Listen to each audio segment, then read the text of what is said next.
आज राज्यामध्ये मराठा समाजाचंही आंदोलन उपोषण सुरू आहे, धनगर समाजाचंही उपोषण सुरू होतं। धनगर समाजाच्या बाबतीमध्ये वेगळा न्याय आणि मराठा समाजाच्या बाबतीमध्ये वेगळा न्याय सरकारला करता येणार नाही। मराठा समाजाच्या आरक्षणाला कुणाचाही विरोध नाही। आज एका बाजूला उपोषण झालं का तुमचं अख्खं मंत्रिमंडळ जातं। आमचं चौंडीमध्ये 20 दिवस उपोषण सुरू झालं, फक्त आमचे गिरीश भाऊ तिथे गेले, बाकी कोणी दखलच घेतली नाही त्या विषयाची। असा दुजाभाव करण्याची आवश्यकता आहे असं मला वाटत नाही। सरकारला मायबाप सरकार म्हणतो, मायबाप सरकारची भूमिका ही सगळ्या समाजाच्या बाबतीमध्ये जात धर्म लिंग निरपेक्ष भूमिका सरकारने घेतली पाहिजे। मराठा समाजाला वेगळं आरक्षण दिलं पाहिजे आणि ओबीसीला धक्का न लागता। जो लोग रोशनी में खड़े हैं वो जानते ही नहीं, हवा चले तो चरागों की जिंदगी क्या होती है। धनगर समाज हा नव्यानं एसटी मध्ये समावेश करावा अशी मागणी करत नाही। सरकारनं 2019 ला मान्य केलं की या राज्यामध्ये धनगर नावाची जमात अस्तित्वात नाही, असं शपथपत्रावरती तुम्ही हायकोर्टमध्ये दिलं, उच्च न्यायालयामध्ये। आता तुम्ही मान्य केलंय धनगर राज्यामध्ये अस्तित्वात नाही, तर धनगरांचे एसटी सत्ताधारी पक्षाकडून 260 अन्वये महाराष्ट्रातील मराठा समाज, धनगर समाज, ओबीसी समाज, कोळी समाज, अन्य अन्यायग्रस्त आदिवासी जमाती यांच्या आरक्षणाच्या विषयावरती चर्चा करण्यासाठी आपण मला वेळ दिला, त्याबद्दल मी आपलं मनपूर्वक आभार व्यक्त करतो। सभापती महोदया, डॉक्टर बाबासाहेब आंबेडकर साहेबांनी या देशामध्ये एससी आणि एसटीला ज्या जमातींना आणि जातींना आरक्षण दिलं, ते आरक्षण देताना त्यांनी असं म्हटलं होतं की एससी आणि एसटीच्या यादीमध्ये ज्या जाती आणि जमाती आहेत यांच्यापेक्षा अनेक जाती या मागास आहेत, परंतु त्यांचा एससी आणि एसटी मध्ये समावेश करता आला नाही। आणि म्हणूनच आज महाराष्ट्रामध्ये मराठा समाज मोठ्या ताकदीने आरक्षण मागतोय। मराठा समाजाच्या आरक्षणाला कुणाचाही विरोध नाही, परंतु ते आरक्षण वेगळं द्यावं अशी भूमिका मी खालच्याही सभागृहातल्या भाषणामध्ये सर्वांची ऐकली आणि वरच्याही सभागृहामध्ये कालपासून परवापासून जी भूमिका आपले सदस्य मांडतायत की मराठा समाजाला वेगळं आरक्षण दिलं पाहिजे आणि ओबीसीला धक्का न लागता। माझी सरकारकडे ही विनंती आहे की ओबीसी हा मोठा समूह आहे। आज जो राज्यामध्ये मोठं राजकीय वादळ निर्माण झालंय, त्या वादळामध्ये ओबीसीची ज्योत वाचवण्यासाठी काही लोक भूमिका घेत आहेत, तर त्या भूमिकेच्या बाबतीमध्ये सरकारनं गंभीरतेने दखल घेण्याची आवश्यकता आहे। ओबीसी आरक्षणाच्या बाबतीमध्ये बोलायचं झालं तर मी असं म्हणेन, जो लोग रोशनी में खड़े हैं वो जानते ही नहीं, हवा चले तो चरागों की जिंदगी क्या होती है। ओबीसी मध्ये मंडल आयोगानं निश्चित केलेल्या 350 जाती आहेत, त्यापैकी महाराष्ट्रामध्ये 346 जाती आहे असं आपल्या दप्तरामधून दिसून येत आहे। सभापती महोदया, 346 जातींचा एवढा मोठा समूह महाराष्ट्रामध्ये आहे आणि त्या समूहामधले काही मोजके समाज, म्हणजे त्यामध्ये माळी असेल, धनगर असेल, तेली असेल, वंजारी असेल किंवा अन्य एखादा दुसरा समाज असेल की जो प्रगल्भ आहे। अनेक जाती असे आहेत की त्या जातींना राजकीय प्रतिनिधित्व मिळालं नाही। अशा अनेक जाती आहेत की त्यांच्याकडे अजून शिक्षणाची गंगा गेलेली नाही, त्यांच्याकडे सामाजिक मागासलेपण मोठ्या प्रमाणात आहे। सर्वप्रथम या सभागृहाला मला इतकंच सांगायचं आहे की हा मुद्दा इतका व्यापक आणि संवेदनशील आहे। डॉक्टर बाबासाहेब आंबेडकर साहेबांनी पहिल्यांदा या ओबीसी आरक्षणासाठी 340 कलमानुसार आयोग स्थापन करावा आणि हिंदू कोड बिल ही आणावे, या दोन्ही गोष्टीसाठी पहिल्यांदा राजीनामा दिला। 1928 साली मुंबई प्रांताचे गव्हर्नर यांनी स्टार्ट नावाच्या एका इंग्रज अधिकाऱ्याच्या अध्यक्षतेखाली शूद्र लोकांसाठी एक कमिटी स्थापन केली होती। तेव्हा ओबीसी वगैरे काही विषय नव्हता, शूद्र लोकांच्यासाठी कमिटी स्थापन केली होती।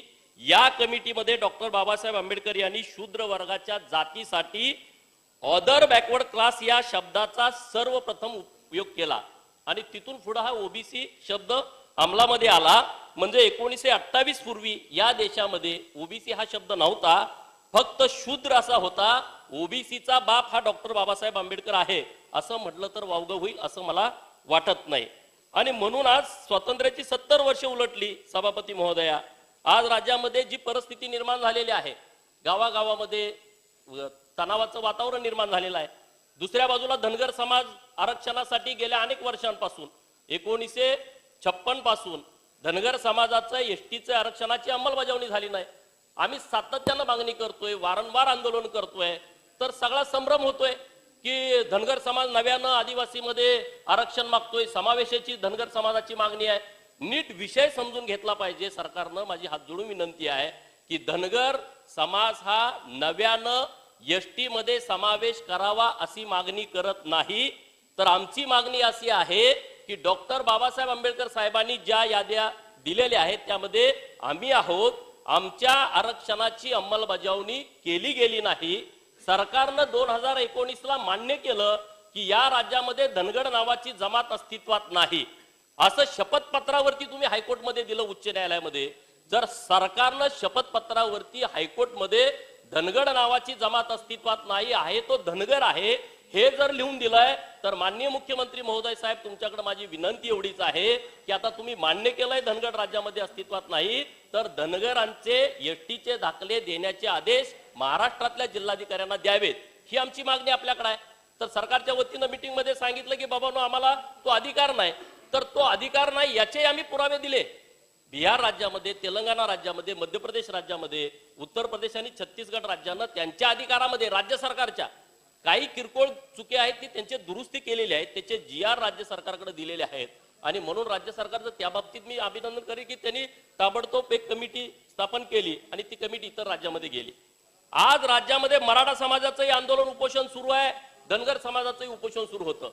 धनगर समाजाच्या बाबतीमध्ये वेगळा न्याय आणि मराठा समाजाच्या बाबतीमध्ये वेगळा न्याय सरकारला करता येणार नाही, कारण आज जर आपण सरकारला मायबाप सरकार म्हणतो, मायबाप सरकारची भूमिका ही सगळ्या समाजाच्या बाबतीमध्ये जात धर्म लिंग निरपेक्ष भूमिका सरकारने घेतली पाहिजे।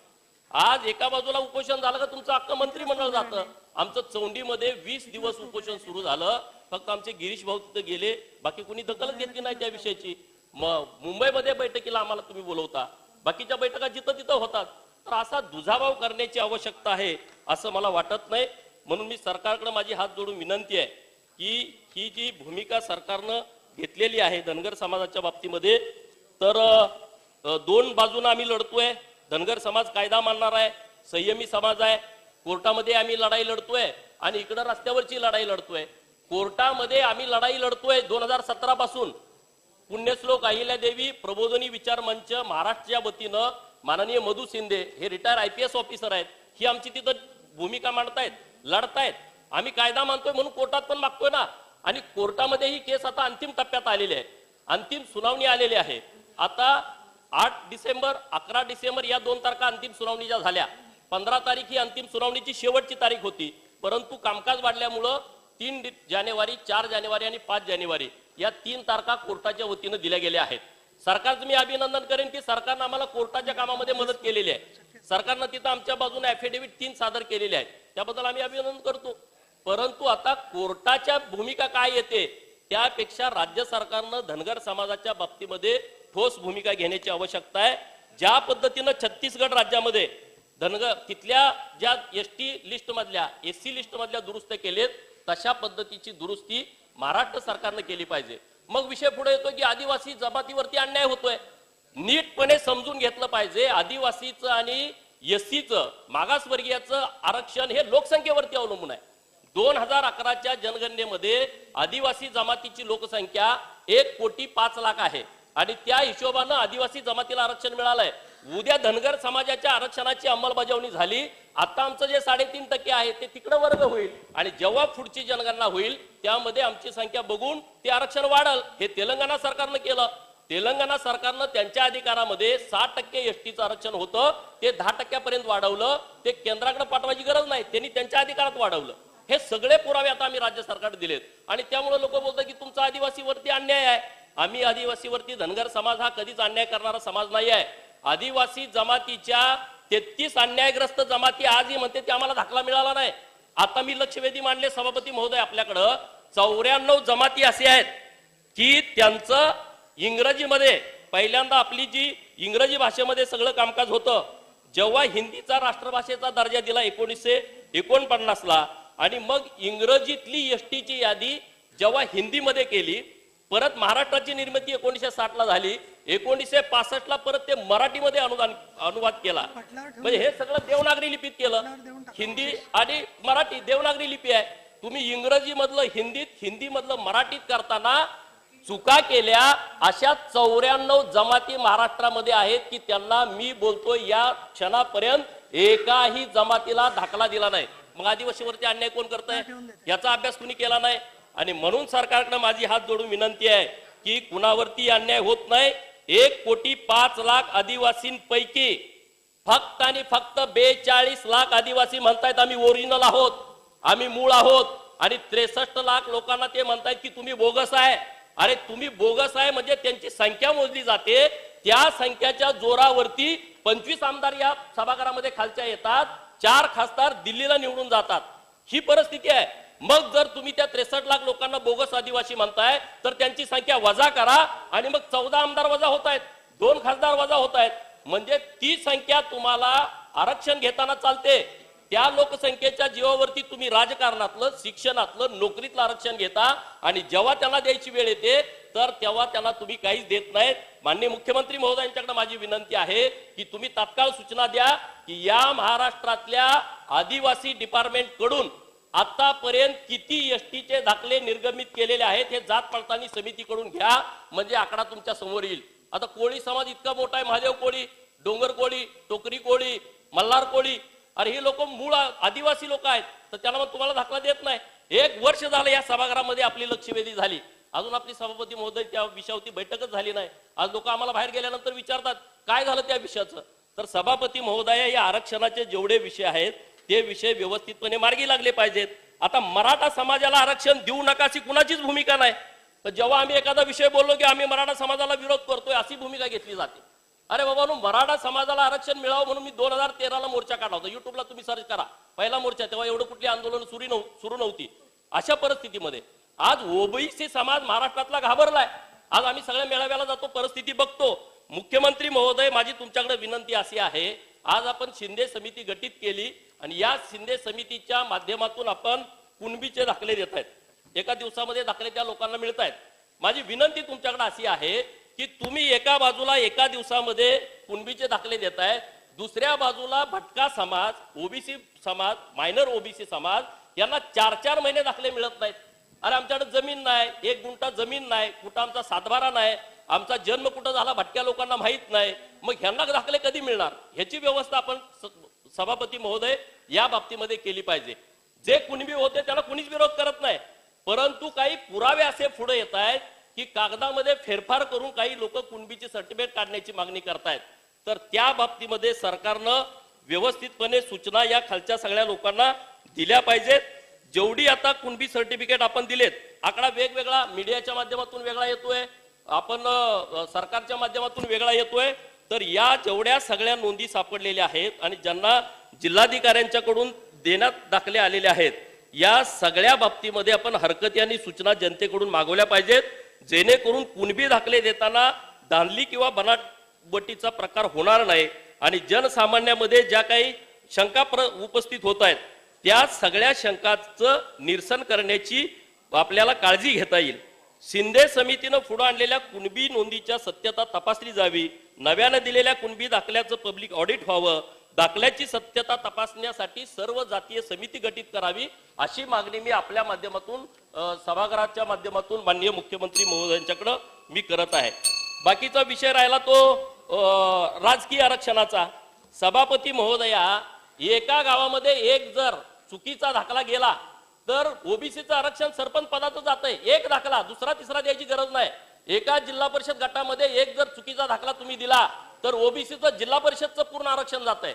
एखादा नगर परिषदेच्या महानगरपालिकेच्या एखाद्या प्रभागामधला जर चुकीचा दाखला गेला, ज्याचा वाय ओरिजिनल त्याला द्या, पण चुकीचा दाखला गेला तर तशा पद्धतीनं तिथं आमचं नगरपालिकेचं आरक्षण जाईल. आणि म्हणून सगळ्या ओबीसी समाजामध्ये भीतीचं वातावरण आहे. आणि आपण एका बाजूला म्हणतो की बाबा ओबीसीच्या आरक्षणाला आम्ही धक्का लावणार नाही, धनगरांना आरक्षण देणार, एसटीच्या आरक्षणाला धक्का न लावता कसं देणार? एसटीच्या आरक्षणाला धक्का न लावता धनगरांना आरक्षण कसं देणार? ती प्रक्रिया कशी पूर्ण करणार? हा प्रश्न लोकांच्या मनामध्ये पडलाय. ओबीसीच्या आरक्षणाला धक्का न लावता मराठा समाजाला आरक्षण देणार, तर त्याच्या संदर्भातली भूमिका माननीय मुख्यमंत्री महोदयांनी व्यवस्थितपणे स्पष्टपणे महाराष्ट्रातल्या सगळ्या लोकांना सांगावी अशी माझी आपल्या माध्यमातून सरकारकडे हात जोडून विनंती आहे. कारण गावगाड्यातली गरीब लोक आहेत, नाभिक समाज आहे, तिथला साळी माळी कोळी आहे, तेली आहे, वंजारी आहे, हटकर धनगर सनगर रामोसी वडर बेडर मुसलमान आहे. मुसलमानाचे तर कितीतरी ओबीसी मध्ये जाती आहेत. ह्या जे छोटे छोटे समाज आहेत, कैकाडे समाज आहे, त्यामध्ये वासुदेव आहे, बहुरूपी आहे, सापवाला आहे, गारुडी आहे, मदारी आहे, इकडं पिंगळ जोशी आहे, कुडमुड्या जोशी आहे, तिकडं पलीकडे गेलं छोट्या छोट्या गावामध्ये गेलं तर मर्याचा गाडेवाला आहे, कडक लक्ष्मीवाला आहे. यांच्याकडे काय नाही अजून. आणि म्हणून सभापती महोदया, या सगळ्या गोष्टीचा सरकारनं विचार करावा. सगळ्या लोकांना व्यवस्थितपणे न्याय देण्याच्या दृष्टिकोनातून सरकारनं योग्य भूमिका घ्यावी. मराठा समाजाला आरक्षण दिलंच पाहिजे. महाराष्ट्रामध्ये गरीब मराठा समाज आहे, पण त्यांना जसं देवेंद्र फडणवीस साहेबांनी वेगळं आरक्षण दिलं होतं तसं आरक्षण माननीय मुख्यमंत्री महोदय साहेबांनी द्यावं. धनगर समाजाच्या आरक्षणाच्या अंमलबजावणीच्या बाबतीमध्ये सरकार चांगल्या पद्धतीनं प्रयत्न करतंय. कालही माननीय मुख्यमंत्री महोदयांनी बैठक घेतली. महाराष्ट्राच्या कानाकोपऱ्यातून जेवढे उपोषणकर्ते होते ते सगळे बैठकीला आले. माननीय देवेंद्र फडणवीस साहेब आणि सरकारमधले बरेच मंत्री त्या बैठकीला होते. तर पहिल्यांदा व्यवस्थितपणे आम्हाला तुमच्याकडूनच आशा आहेत. मागच्या 2.5 वर्षामध्ये एकही तारीख मुंबई हायकोर्टामध्ये झाली नाही. मागच्या 2.5 वर्षामध्ये आता तुम्ही तिथं तारखा रेग्युलर घेताय आणि अंतिम टप्प्यामध्ये आमची अंतिम सुनावणी कोर्टात आली. तिथून झालं, प्रश्नच मिटला. पण तिथून जर काही अडचण आली तर राज्य सरकारनं ठामपणे भूमिका धनगर समाजाच्या आरक्षणाच्या बाबतीमध्ये घ्यावी अशी मी हात जोडून विनंती सरकारकडे करतो. आणि मला बोलण्यासाठी सभापती महोदय वेळ दिला त्याबद्दल मी तुमचा आभार व्यक्त करतो.